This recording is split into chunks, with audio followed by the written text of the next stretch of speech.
speak in support of this amendment. I just want to speak to my colleagues. There's a reason why past Congresses didn't do rescissions. There's a reason why we rejected rescissions for decades. And it's because we work best on a bipartisan basis. What Chair and I worked on together, what Chair Hyde-Smith and I worked on together, is a good bipartisan bill. You heard comments from both Senator Moran and from Senator Coons about how important tackling the homeless crisis in this country is, how important affordable housing is for our seniors and our veterans and our people with disabilities. There's so much shared interest in this committee, and there's so much shared purpose by senators who are Democrats and Republicans. And the national media and this administration wants to destroy that.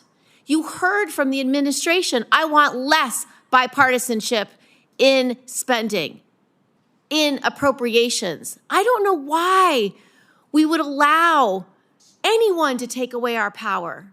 It's Congress's power to have the power of the purse.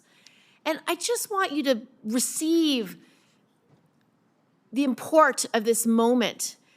When you take away the bipartisanship of this body, you take away what's best about this body. You take away what's best about our constitutional authorities.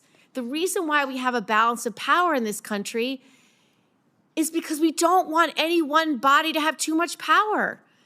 When one party has all the power, they always overreach. Doesn't matter who it is, doesn't matter what decade it is, they always overreach. And the people respond by changing who's in charge. So I just want this committee to understand the administration's taking away your power to be bipartisan, your power to bring this country together, your power to heal the wounds that are happening across the nation, the divisiveness, the anger. So I don't know why you would let anyone take away your power.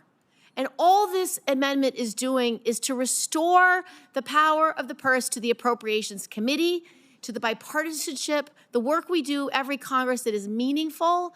And it is so hurtful to take away that process because it takes away the voices of our constituents.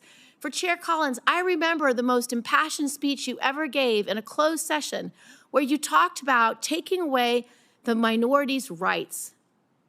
And it was so profound. I was a junior senator, and I was so moved by you insisting the importance of the filibuster, insisting on the importance of hearing the minority of this country's voice. And when you allow rescissions, and this administration wants to have many more, they're going to target the things that were bipartisan in this bill because they don't share the concerns that we have for our constituents. They don't go back to our states every weekend. They don't talk to the people that are suffering. They don't talk to the homeless youth. They don't talk to homeless veterans. They don't receive what we receive, Madam Chairwoman. And so when you allow for rescissions, you delete bipartisanship. You delete our power. You delete the role of minority members of this body, and it's just wrong. So I just want to support this amendment, Senator Merkley. I appreciate the time you gave me to talk about this. But this goes to the heart of who we are as senators and who we are as a body and who we are as the balance of power that the Constitution provided for. You should not let them take away your power willingly.